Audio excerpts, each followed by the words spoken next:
Herzlich willkommen zu einem neuen Video. Heute zeige ich euch ein einfaches und schnelles Plätzchenrezept, und zwar backen wir dunkle Engelsaugen mit weißer Schokofüllung. Für den Teig einfach alle Zutaten in eine Rührschüssel geben, 225 Gramm Mehl, einen gehäuften Esslöffel Backkakao, ein Päckchen Vanillezucker, 60 Gramm Puderzucker, 150 Gramm kalte Butter in kleine Stücke geschnitten, eine Prise Salz und 2 Eigelbe. Alle Zutaten anschließend mit den Händen für 3 bis 4 Minuten richtig schön verkneten, bis daraus ein glatter und geschmeidiger Teig entstanden ist. Den fertigen Teig verarbeiten wir direkt weiter. Als erstes formen wir kleine Kugeln aus dem Teig, am besten immer ungefähr gleich groß. Die Teigkugeln mit etwas Abstand zueinander auf ein mit Backpapier ausgelegtes Backblech setzen.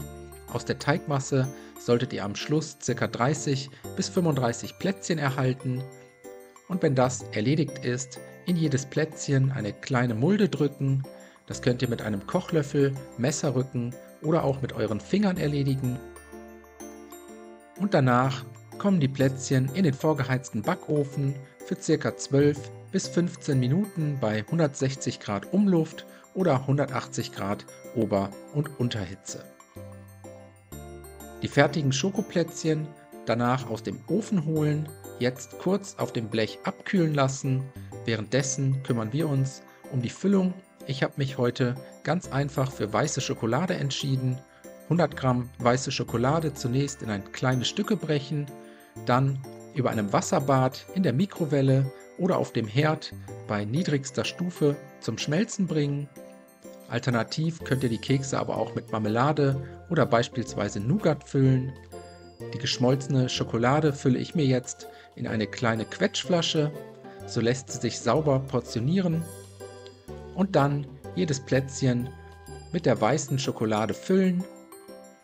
Die Schokolade im Anschluss nur noch etwas aushärten lassen, und wenn das erledigt ist, könnt ihr die Kekse auch schon servieren. So sehen die fertigen Schokokekse mit weißer Schokoladenfüllung dann aus.